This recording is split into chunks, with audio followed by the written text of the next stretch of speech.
Welcome to still buffering channel. நம்ம இன்னைக்கு வாழை திரைப்படத்தை பற்றி தாங்க பார்க்க போகிறோம்.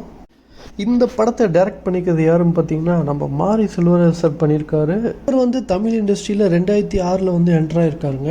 இவருக்கு வந்து சினிமாவில் இருக்க லவ்னால இவர் கட்டுறது தமிழ், அப்புறம் தங்க மீன்கள், தரமணி, இது மாதிரி ஒரு பெஸ்ட்டான ஒரு படத்தில் இவர் அசிஸ்டன்ட் டைரக்டராக நடிச்சிருக்காருங்க. அப்புறம் சொல்லவே வேணாம், நம்ம 2028 வந்து இவர் பரியேறும் பெருமாள்னு ஒரு மிகப்பெரிய ஒரு படத்தை டைரக்ட் பண்ணி அது நல்லாவே ஒரு ரெக்கார்டு வந்து கிரியேட் பண்ணிச்சு. அதுக்கப்புறம் கர்ணன்ன்ற ஒரு படத்தை வந்து 2021 எடுத்திருக்காருங்க. அப்புறம் ரீசெண்டாக போன வருஷம் மாமன்ன்ற ஒரு படத்தை 2023 எடுத்து கடைசியாக இப்போ 2024 ஒரு செம்மையான ஒரு ஸ்டோரியோடு வந்திருக்காருங்க. அந்த படம் தான் நம்ம இன்னைக்கு பார்க்க போகிறோம். அந்த படத்தோட பேர் தான் வாழை.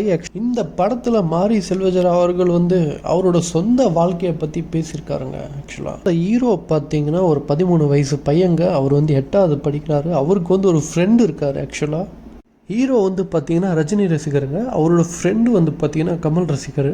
2 பேரும் பார்த்தீங்கன்னா ஒரு நல்ல ஒரு க்ளோஸ் ஃப்ரெண்ட்ஸாக இருக்காங்க. க்ளோஸ் ஃப்ரெண்ட்ஸாக இருக்கும்போது இவங்களுக்கு வந்து அந்த ஹீரோவுக்கு வந்து அந்த கிளாஸ் டீச்சர் மேலே வந்து ஒரு நல்ல ஒரு அன்பு வந்து கிரியேட் ஆகுது. ஆக்சுவலாக வந்து இந்த ஹீரோவாக இருக்க அந்த பையனுக்கு பார்த்தீங்கன்னா அப்பாவே கிடையாதுங்க. அம்மாவும் அக்காவும் மட்டும்தான் அந்த படத்தில் வந்து இருக்காங்க. ஸோ அவங்க வந்து பார்த்திங்கன்னா குடும்ப கஷ்டத்துக்காக வந்து வாழைத்தோப்பில் இருக்க வாழைத்தாரை வந்து அறுத்துட்டு வரணும். இதுதான் அவங்களோட வேலை ஆக்சுவலாக அந்த படத்தில். அதோட கூலி பார்த்திங்கன்னா இப்போ வந்து ஒரு தாருக்கு ₹1 ₹2 தாங்க வருது. அது வந்து ஒரு கஷ்டமான ஒரு வேலை. அதை வந்து செஞ்சு அந்த ஊரில் வந்து அதை வந்து ஒரு ரெவன்யூவாக க்ரியேட் பண்ணி தான் சம்பாரிச்சிட்ருக்காங்கன்னே சொல்லலாம். இந்த ஒரு கதையில் வந்து அந்த ஹீரோவுக்கு பார்த்திங்கன்னா சனி ஞாயிறானாலே ஸ்கூல் லீவுங்க.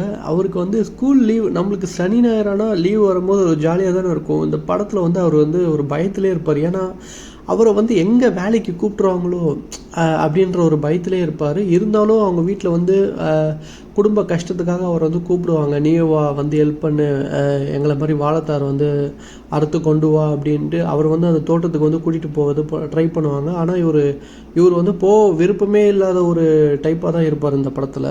இந்த படத்தில் வந்து அந்த ஹீரோக்கும் அந்த டீச்சருக்கும் உள்ள வந்து அந்த ஒரு பாண்டை வந்து ஒரு நல்லாவே காமிச்சிருப்பாங்க. இதில் வந்து அந்த ஹீரோட ஃப்ரெண்டு வந்து சம்டைம் அவருக்கு எவ்வளோ ஒரு சப்போர்ட்டாக இருக்கார், அந்த ஒரு விஷயமும் நல்லா எடுத்து சொல்லியிருப்பாங்க.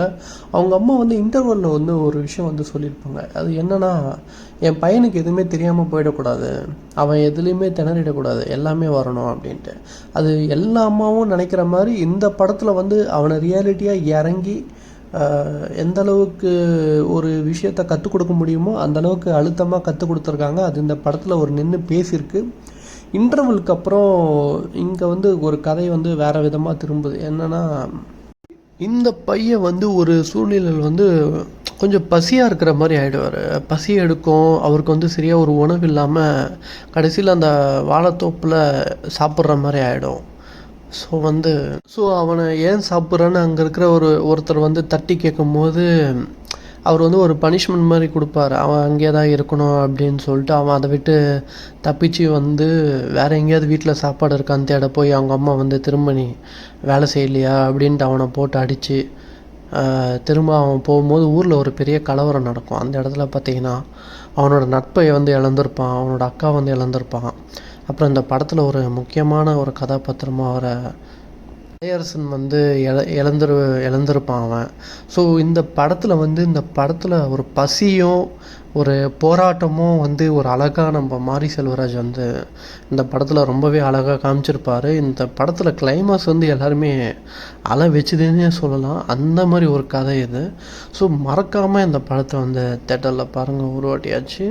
நான் வந்து ஃபுல்லாக சொல்லலை, ஏன்னா ஃபுல்லாக சொன்னால் எங்கே பார்க்க மாட்டேங்குன்னு நான் ஃபுல்லாக சொல்லலை. கொஞ்சம் நான் ஷார்ட்டாக எனக்கு தெரிஞ்ச அளவுக்கு சொல்லியிருக்கேன்.